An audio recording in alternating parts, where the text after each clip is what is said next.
How to be strong. Dapat ang tao malakas dahil marami talagang bagyo ang buhay. First of all, believe in God.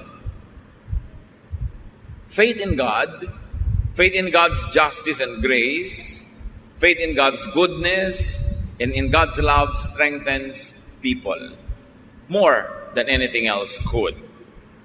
Pag ang tao ay may pananalig, may pagtitiwala, napakalaking lakas ang ibinibigay noon sa kanya.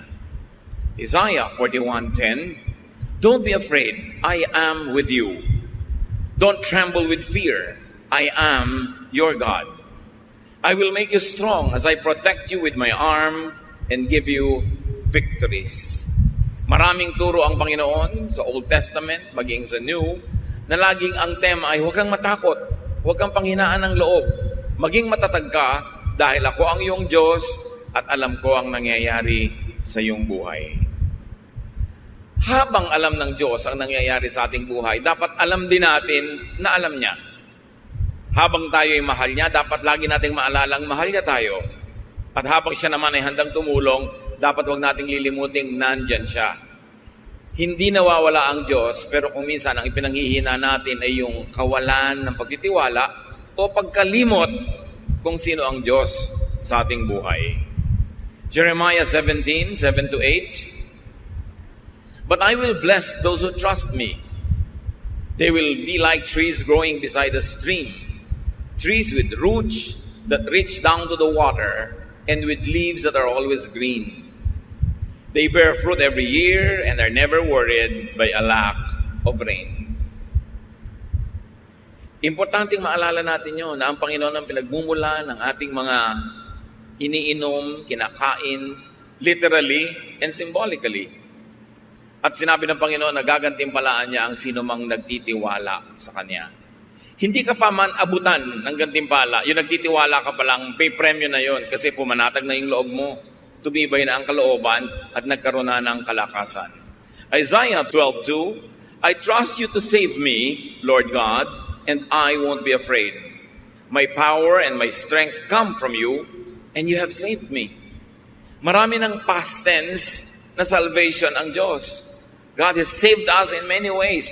Why will He not save us again? Kaya importante na maalala natin yung katangian niya, yung pagmamahal niya, at yung kanyang laging pag-aaruga sa atin. Be strong, be optimistic. Dapat positive ang pananaw.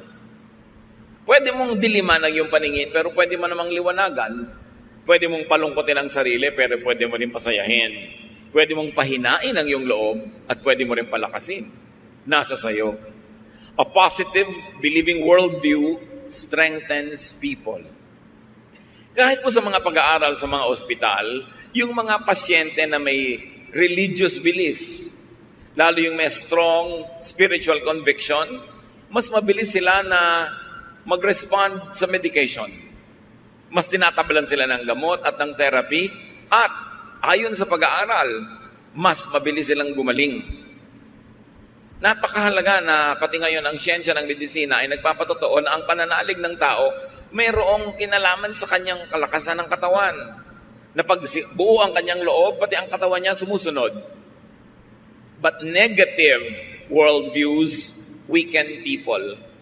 Yung taong laging negative, lagi ang iniisip ay yung masama, yung marumi, yung mahirap, humihina pati ang resistensya ng kanyang katawan at mas dumadali na dapuan siya ng sakit. Psalm 121:1-2, "I look to the hills. Where will I find help? It will come from the Lord, who created the heavens and the earth." Itong verse na to, pwedeng maraming kahulugan, yung hill. Hill could mean mountain, could mean problem. Hill could mean kumukulong sa'yo, nakapaligid ng mga burol na mahirap akyatin, mahirap lampasan. But from the same hills can come the help of the Lord. So the same trouble that comes to you could be the source of your salvation. The same difficulty could be the source of your strength. The same problem could carry it with its own solution. At tatandaan natin mga kapatid, lahat ng problema may solusyon. Bakit? Kasi pag walang solusyon, hindi yun problema. At pag hindi problema, di huwag problemahin, tanggapin, mahalaga positive ang iyong pananaw. Romans 8:28, we know that God is always at work for the good of everyone who loves Him. Pag ito, dinibdib natin, na ang Panginoon ay laging gumagawa sa ikabubuti ng mga nagmamahal sa Kanya, kahit kuminsan sa biglang tingin, ay parang hindi maganda yung nangyayari sa buhay. O kahit tagalan mo pa yung tingin, titigan mo at suriin mo, parang mahirap talaga yung nangyayari. Pero kung ikaw ay umiibig sa Panginoon, may paghuhugutan ka ng lakas. Dahil sabi, pag umiibig ka sa Panginoon, lahat ng pinapayagan niya mangyari sa buhay mo ay sa ikabubuti mo. Hindi lang lagi, malinaw na ikabubuti mo yon. Pero kung may pananalig ka, malalampasan ang paningin mong physical, yung nakikita mong parang hindi maganda. At kahit wala kang pruweba sa iyong isip, sa pananalig mo, napapatunayan mong ikabubuti mo yon, doon pa lang, lalakas ka na, gagaling ka na, o malalampasan mo yung oras ng hirap. Follow people who model strength. Maraming mga tao sa paligid natin na pwedeng gawing huwaran. Ang gagawin yung huwaran sa buhay, yung mga matatatag ang loob. Yung buo ang loob, yung matatapang. Huwag yung mahihina. Pagka ang ating ginawang idolo sa buhay, huwaran, yung mahihina, walang ginawang pangharap sa problema kundi iyak, walang mangyayari sa'yo. Pero kung ang titingnan mo, yung mga strong characters, actually, sila yung madalas panalo. In fact, sa mga soap opera, sa mga drama-dramang kinawiwilihan ng marami, yung mga kontrabida nga ang laging enjoy sa buhay. Sila tong kitatatag ng loob, kititigas ng mga sikmura, pero sila ang nananalo, nakukuha nila yung pera, nakukuha nila yung boyfriend o girlfriend, nakukuha nila yung mana. Ang totoo niya, sa huling episode lang naman sila biglang masusunog o kakainin ng lupa o kaya ay kakagatin ng napakaraming langgam. Pero 55 weeks sa kanilang serye, siya ang panalo. Tapos ang lagi nating iniidolo, yung iyak ng iyak, yung laging talo, yung laging api, yung laging kawawa. Kaya ganun tuloy nangyayari sa buhay ng mga manonood. Dapat tibayan ang loob. At huwag kayong tumanggap ng advice, ng example na hindi nakakabuti kahit mukhang kawawa siya. Hindi mabuti sa tao yung kawawa. Hindi mabuti yung nagpapakawawa. Huwag kang mang-api, pero huwag ka rin pa-api.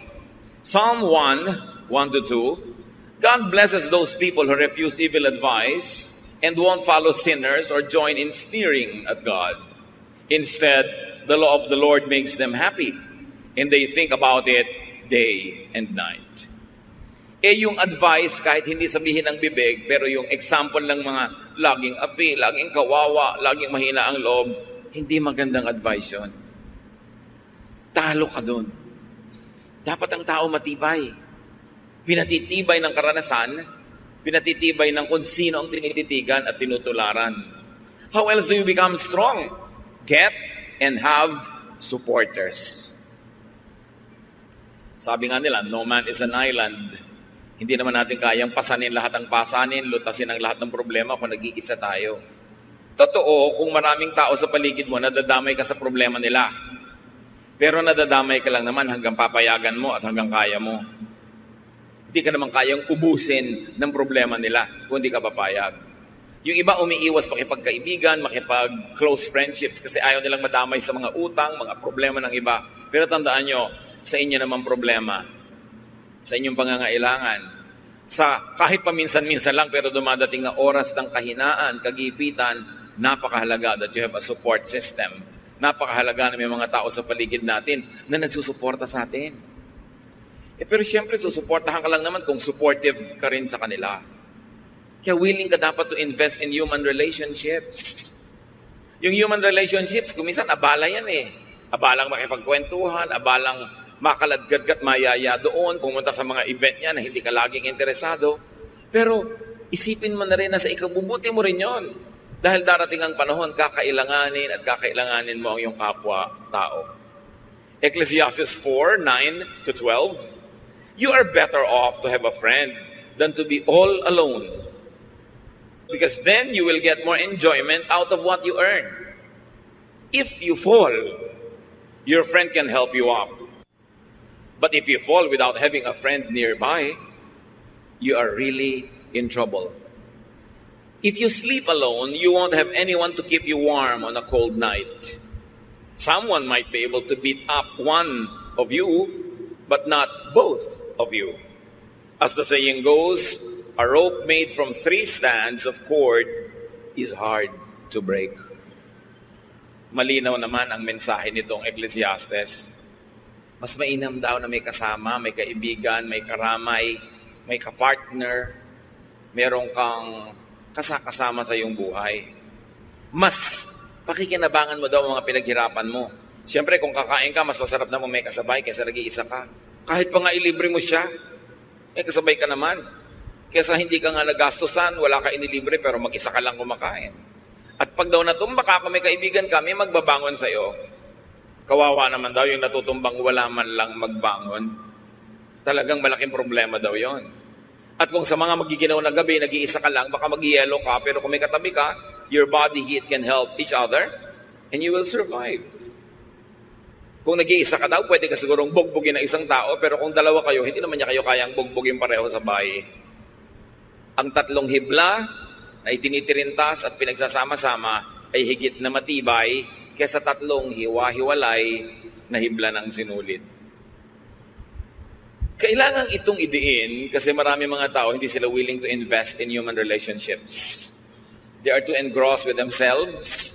They like to have the resources only for themselves. Ayaw nila magbigay, ayaw nila mag-share, ayaw nila maabala. Pero mabuti lang yun habang ang tao ay bata at malakas. Kaya yung yabang nasa kabataan. Kaya mo magyabang, kaya mong manikis ng kapwa, kaya mo mag-isa. Kasi malakas ka pa eh. Pero dumarating ang panahon na humihina ang tao, tumatanda, na nakakatayo ka na lang nakakalakad dahil inaakay ka ng iba. Doon mo ngayon maiisip ang halaga ng magbuting pakikisama at pakikitungo sa kapwa. Dahil sino sa mga inapi mo, hindi mo ginawa ng mabuti ang magiging handa na tumulong sa'yo. Yun nga mga tinulungan mo nun, hindi rin lahat willing tulungan ka. Lalo naman yung hindi mo tinulungan. Kaya dapat ang karunungan dumarating habang kabataan pa lang. Pwede ka magyabang pagbata ka eh. Kayang-kaya mo mag-isa. Pero hindi laging ganon ang buhay. Gusto niyo maging malakas sa oras ng inyong kahinaan? Na wala na talaga kayong lakas? Panghihiram kayo ng lakas ng iba. Kaya kung marami kang tinulungan, marami kang pinahiram, sakali namang di ka makalakad, akayin ka naman ng iba, yung lakas niya ang nagiging lakas mo. Kung di ka makakita, yung pananaw at paningin ng iba ang nagiging paningin mo. Hindi ka makagalaw dahil na-paralyze ka, yung braso, yung kamay ng iba ang gumikilos para sa'yo. In other words, may lakas ka pa rin. Bigay ng iba. Kaya huwag tayo dapat magkukulang sa pagbibigay ng lakas, lalo sa panahon na malakas naman tayo. Hindi naman natin ikamamatay tumulong. At yung lakas na ginamit mo ngayon, hindi mo naman kayang i-save. Pag hindi mo na nagamit yun today, wala ka nang paggagamitan nun. Bukas may ibang lakas, ang ibang mga gawain. Dapat ang tao may kaibigan. At hindi tayo dapat maging maramot na yung ating mga mahal sa buhay ay makipagkaibigan sa iba't ibang tao. Kumisan kasi may mga magulang, may kapatid na sobrang mga seloso.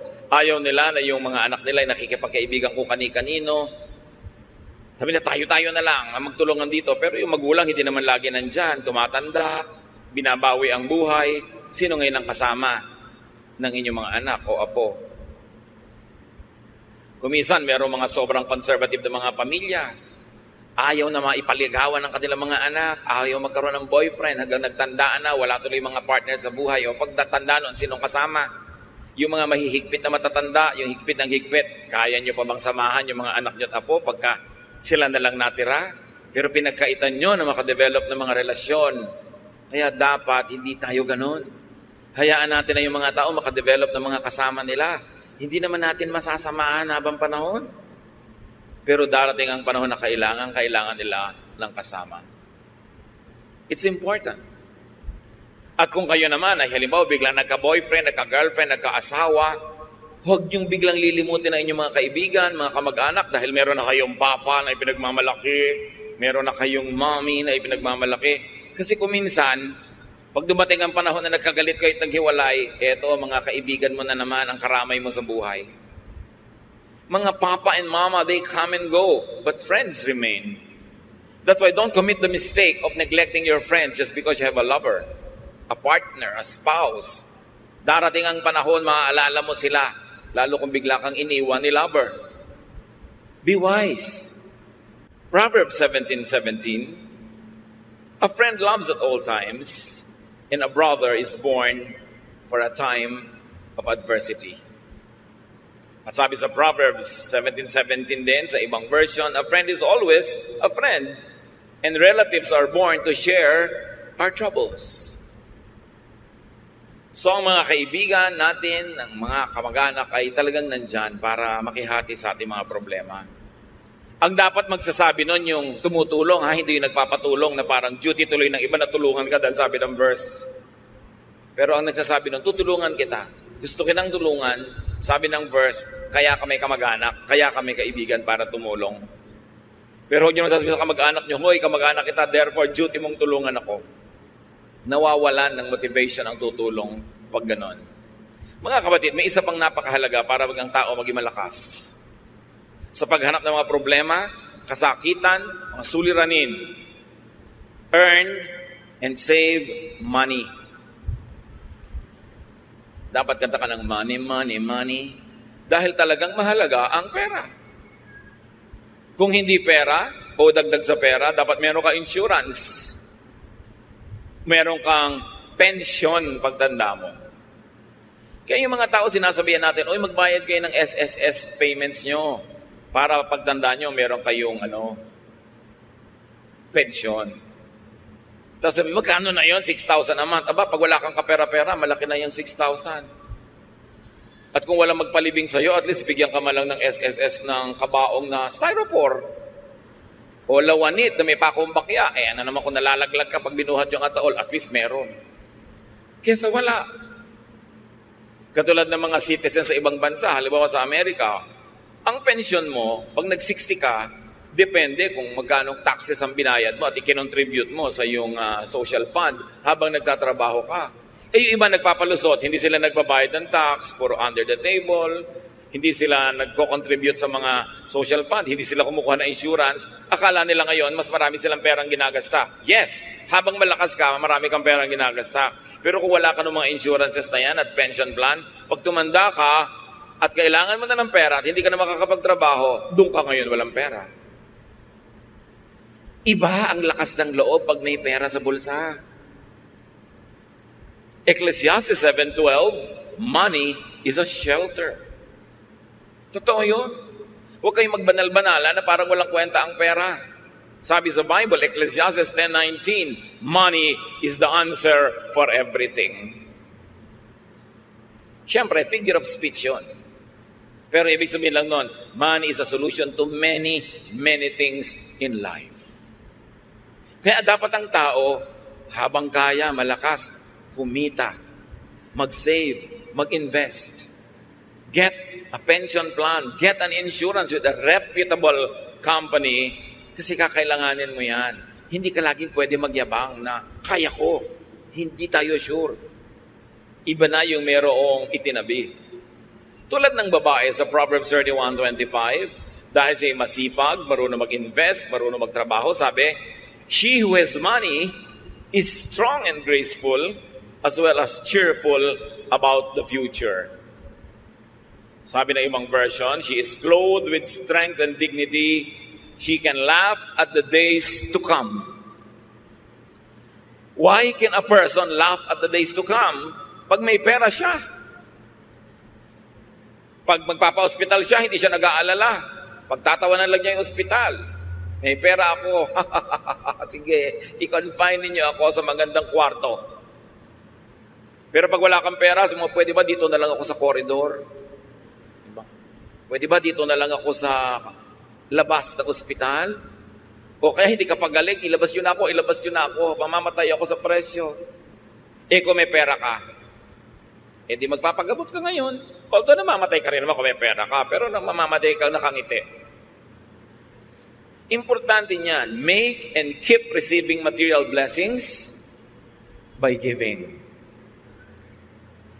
Isang sikreto na hindi naman dapat sikreto kasi sinasabi naman sa Biblia ito, para makatiyak ka na lagi kang tatanggap sa Panginoon, dapat pala bigay ka sa gawain ng Panginoon at sa mga taong nangangailangan. Proverbs 3:9, honor the Lord by giving Him your money. Malinaw na malinaw. At sa Malakay 3:10-11, walang kamatay ang katuruan. I am the Lord all-powerful, and I challenge you to put me to the test. Bring the entire 10% into the storehouse so that there will be food in my house. Then I will open the windows of heaven and flood you with blessing after blessing. I will also stop locusts from destroying your crops and keeping your vineyards from producing. Ang Diyos nang hahamon. Sabi niya, hinahamon ko kayo. Subukan niyo ako. Huwag kayong mandaya sa inyong mga tithes. Pag hindi ko binuksan ng mga bintana ng langit at pinabaha sa buhay niyo ang walang katapusang blessing. At hindi lang yon, pipigilin ko ang mga salot na kulisap sa paninira ng inyong mga tanim. Ipoprotekta ko ang inyong negosyo, ang inyong mga hanap buhay. Alam ganon. At makikita niyo kung gaano ka tapat ang Panginoon sa kanyang pangako. At sabi niya sa Deuteronomy 15:6, no one in Israel should ever be poor. So hindi balak ng Diyos sa kanyang mga anak na may mga mahirap. The Lord your God is giving you this land and He has promised to make you very successful if you obey His laws and teachings that I am giving you today. You will lend money to many nations, but you won't have to borrow. You will rule over many nations, but they won't rule you. That is the promise. Pero merong kondisyon. Kung susunod ka sa kanyang mga utos, hindi nyo mararanasang mangutang, kayo ang magpapautang. Hindi nyo mararanasang mangamuhan, kayo ang magiging amo. Pero may kondisyon. Maging tapat tayo sa Panginoon, maging generous. Alam niya kung paano magsukli sa ating buhay. Isa yan na hindi natin naaalala na madalas, na isang napakalaking insurance, savings account, yung ikaw ay giver. Ikaw ay generous, even to people that are not close to you but who are needy. Bawat bigay mo sa nangangailangan, bawat bigay mo sa gawain ng Panginoon, ang Panginoon na magsusukli. At sa palagay nyo kaya, papayag ang Panginoon na may utang siya sa inyo? Oras na ikaw ay nagbigay, lalo kanyang bibigyan. Kasi di naman pwedeng mas marami ka pa ibinigay sa kanya, siya ang Diyos. Maraming tao na ang nakadiskubre nito. Merong hindi pa rin madiskubre kasi ayaw subukan. Pero yan talaga ang secret of a very abundant life, to be generous. How else do you become strong? Practice facing and handling hardship. Kung lalaban ka ng contest, dapat may practice. Kay athletic o artistic contest dyan, o dance contest, o singing contest, may practice. Kung lalaban ka sa mga hirap ng buhay, dapat din may practice. Kahit bata pa ang tao, lalo't bata pa nga, mas dapat turuan na humarap sa mga problema. Parents, let us not overprotect our children. May mga assignments sa school, hayaan nyo sila gumawa, huwag nyo igawa para lang tumaas ang grade. Hindi naman sila yung gumawa, dumali ang buhay nila. Sa palagay nyo, anong naituro nun sa kanila na karakter? Wala. Aasa sa inyo. Kaya 50 years old na, umaasa pa sa inyo. Kasi sinanay nyo. Don't do everything for them. At habang maaari, sana nga, kahit kaya nyo paligiran sila ng mga mag-a-assist sa kanila, give them household chores. At kahit napakarami yung pera, hayaan nyo silang matutong magtipid. Huwag silang palanguyin sa pera kasi mahirap na masanay sa buhay na sobrang maginhawa, madali, maluho. Kasi hindi naman ganun ang totoong buhay. At hindi naman kayo laging nandyan para sila bigyan nun. At nandyan naman kayo, hindi naman tayo sure na lagi kayong may ibibigay. James 1:2-4, my friends, be glad even if you have a lot of trouble.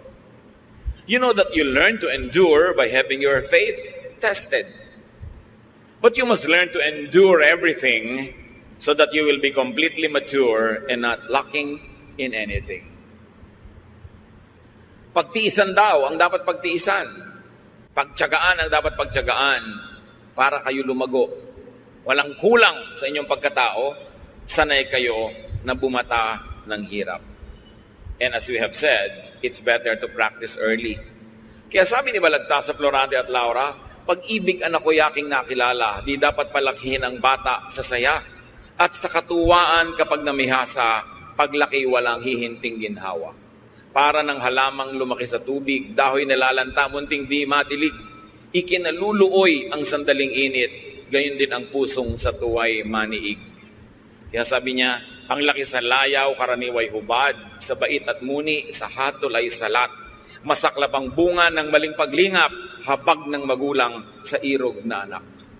Pag inispoil mo ang bata, ano mangyayari?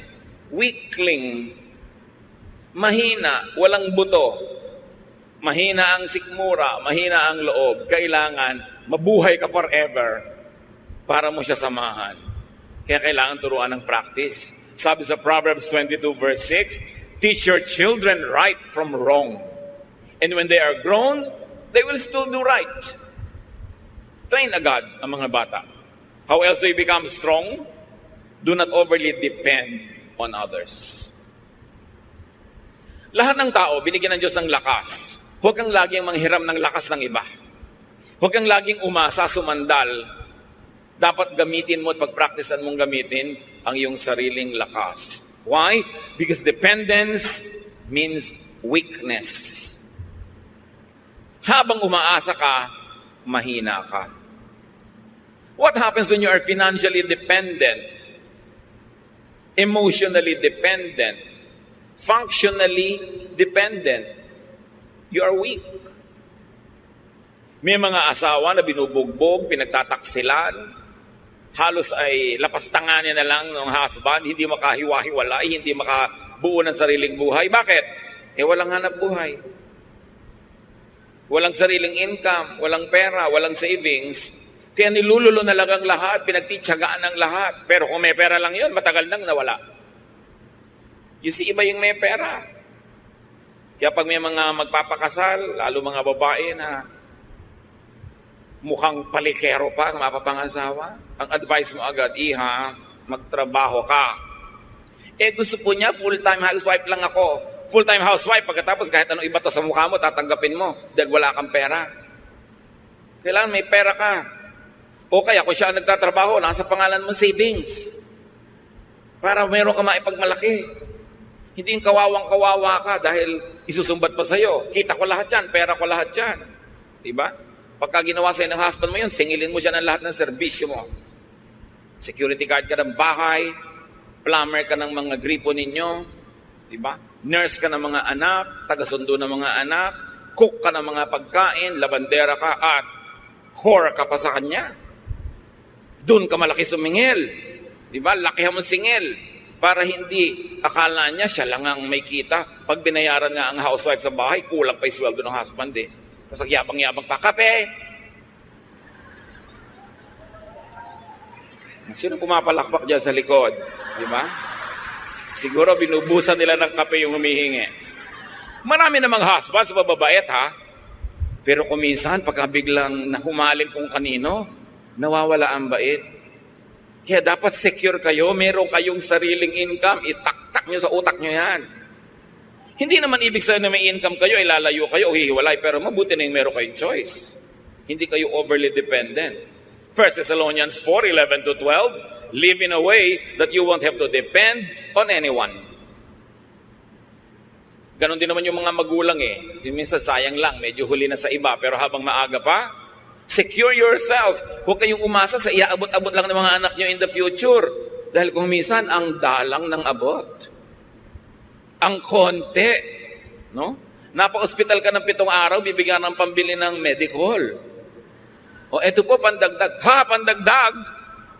Ang liit naman yan para ipangdagdag. Pero paano kung umaasa na lang kayo dahil wala kayong isinubi? Be strong. Do not overlove or overneed anyone. Love mo, yes, but do not overly love. Kaya nga sabi ni Lord, unahin mo siyang mahalin kahit hindi iba. Yung world, hindi laging masama, but anything that is not really permanent. Sabi sa 1 John 2:15, do not love the world or anything that belongs to the world. If you love the world, you cannot love the Father.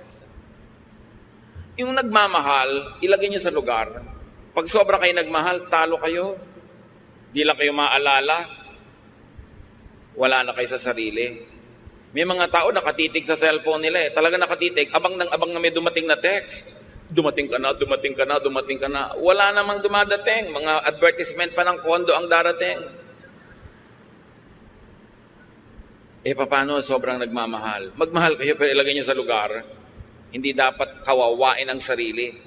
Do not be anybody's satellite. No one is as weak as a person who is madly in love.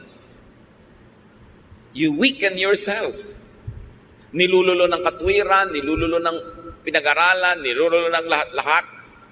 Bago lang matauhan, na-damage na siya. Kaya dapat may ititira ka sa sarili mo. Marunong ka siyempre magmahal because God is love and we have to love. Pero huwag kang magpapakabaliw ng sobra-sobra. Lalo sa hindi naman nababaliw sa'yo. May magtatanong pa sa akin, meron po akong boyfriend pero ramdam ko hindi ako mahal. Ba't ka nagtsatsaga? Bakit? Hindi ka pala mahal. Humahanap ka ng sakit ng katawan. So kailangan magpakatalino ang tao. We were created by God to be healthily independent. Kaya kahit may kakambal ka, pinapanganak ka mag-isa. Mamamatay ka mag-isa. Haharap ka sa Diyos mag-isa. Ibig sabihin, kaya mong harapin ang maraming bagay sa buhay kahit walang kasama. Although, mas masarap kung may kasama. Pero huwag kang magpapadaya sa kasinungalingan na kung wala kang kasama, hindi ka na mabubuhay. Yun ay isang kasinungalingan. Napaka-importante kahit nga sa ina, ang unang-unang nangyayari sa bata pag ipapanganak, malalagot ang pusod. It's a declaration of progressive independence. At dapat yon suportahan ng magulang at ng lahat na maging independent yung bata habang tumatagal. Psalm 146, 3-4, you can't depend on anyone. Not even a great leader. Once they die and are buried, that will be the end of all their plans. Sabi, hindi ka pwedeng umasa sa iba kahit magaling pang tao yan. Dahil pag namatay yan, paano ka? Maasa ka. Dependent ka. Mga kapatid, maraming paraan, pero isa na lang ang ating pag-usapan ngayon. Choose to be strong. Laging may choice. It's a choice. It's your choice. Pagka kayo may diabetes, may pagkain dyan na matamis, ang sarap, it's your choice. Pipiliin mo bang kumain yan na pagkalunok mo, masarap lang sa dila, pero pag nalulun mo na, nasa katawan mo na yung lason? O kakainin mo pa rin? It's your choice. May pipiliin kang pagkain A, healthful. Pagkain B, hindi healthful. Alin ang pipiliin mo doon? It's your choice. Ganon din. May problema ka. Pwede kang maging manghina, himatayin, manlumo. Pwede ka pa nga magpakamatay. May gumagawa pa nun. Pero ba't naman yun ang pipiliin mo? It's your choice. Choose to be strong. Iniwan ka ng asawa mo. So, gusto mong mamatay dahil lungkot na lungkot ka na, daya ka at saka dependent ka pa. Sabi mo, no, I choose to be strong. I will not be a loser. Meron kang sakit, malalang sakit. Pwede ka maawa sa sarili, pwede ka magmukmok, but you can choose to be strong. I will choose to be strong. I will maximize whatever is left of my life. I will do whatever my health allows me to do. I'll choose to be strong. I'll choose to be victorious. I'll choose to be cheerful. Although I can choose to be sad. But why will I choose to be sad?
Meron kayong namimiss, ang lungkot-lungkot nyo, magkahiwalay kayo. You can choose to be alone in a room and be sad, and you can choose to go out and amuse yourself, do something to forget it. It's your choice. Pinipili natin kung magiging mahina tayo o malakas. 2 Corinthians 4, 8 to 9. We often suffer, but we are never crushed. Even when we don't know what to do, we never give up. In times of trouble, God is with us. And when we are knocked down, we get up again. Natumba ako, yes, pero hindi ako papayagan na tapakan ako ng lahat ng dumadaan. Tatayo ako uli.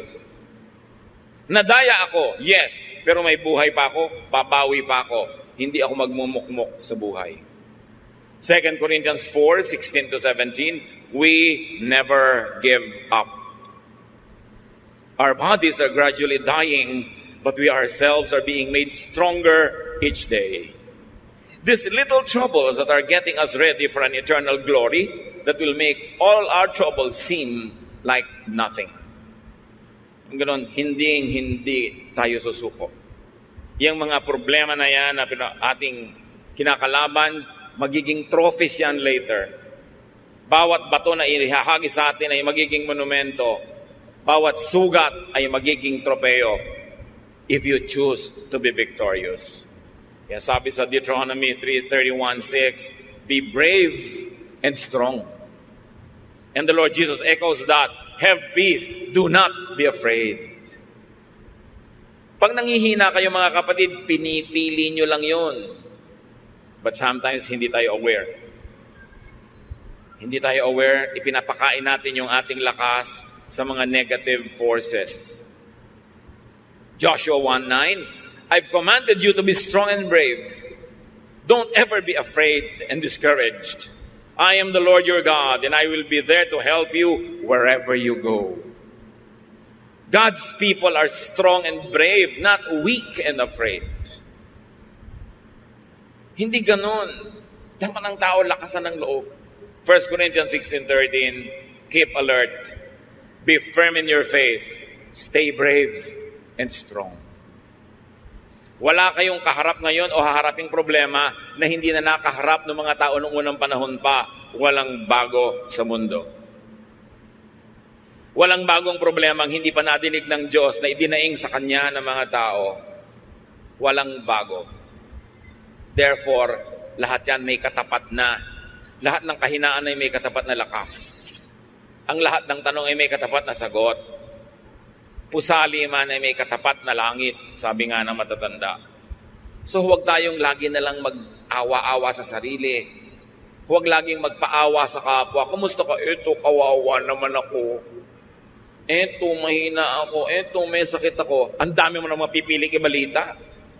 Kumusta ka? Pwede mo sabihin, wow, ang saya ko, nagising pa ako ngayong umaga. Pero pwede mo sabihin, ang taas-taas nga ng BP ko. It's your choice. Anong gusto mong topic? Pero mga kapatid, ang laging gusto nyong topic ay yung kayo mahina, kayo kawawa, kayo walang pera, mapapansin nyo, pakonti ng pakonti ang gusto makipag-usap sa inyo. Sino naman ang gusto makipag-usap sa laging daing ng daing? Yung kausap nyo, marami ring dapat idaing, pero hindi lang niya idinadaing. May problema siyang dala-dala, tapos itatambak nyo sa kanya yung problema nyo. Dinadoble yung dala niya para lang gumaan ng pakiramdam nyo. Sa palagay nyo, tatagal lang kayong kausapin ng kapwa. Choose to be cheerful. Hindi laging dumadaing. Lahat tayo may dalang problema. Lahat tayo mayroong mga difficulties. May kanya-kanyang lungkot, may kanya-kanyang hirap, kanya-kanyang takot. Pero bakit mo kailangang isiwalat at itambak sa kapwa mo yun lagi? Kakadalaan ka lang, pagsasawaan. Lalong mawawala ng tutulong sa'yo. Pero pag strong ka, you attract people to be near you. And when people are near you, you get helped, even without asking for it. And you can help other people also. Life really could be full of hardship and trouble, but we are not without a helper. John 16:33, Jesus speaks. I have told you this, so that you might have peace in your hearts because of me. While you are in the world, you will have to suffer. But cheer up. I have defeated the world. Sabi ni Lord, walang bago sa mga sinusumbong mo. Kasama ng buhay yan.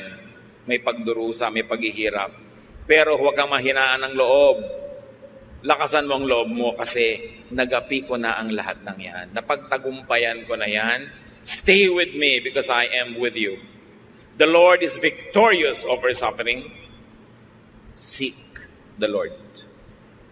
Sa Kanya tayo lalapit. Take shelter in the Lord. Receive strength from the Lord, from others, and even from within yourself. At napakahalaga mga kapatid, because we are cognizant that many people are suffering, strengthen others.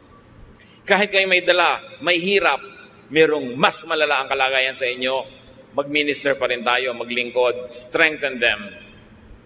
And do not make people weak by solving all their problems for them, by making them over-dependent on you, because that, in the long run, will not be helpful. We are full of troubles, but we are not without help. God is our present, ever-present help in times of trouble. Don't you ever forget that. Panginoon, salamat dahil kayo ang aming pwedeng takbuhan, lapitan, at higit pa sa sapat ang pwede niyong ibigay na pagpapala sa amin.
Lahat ng mga tao, Panginoon, ay may kanya-kanyang dala, problema, takot, pangangailangan.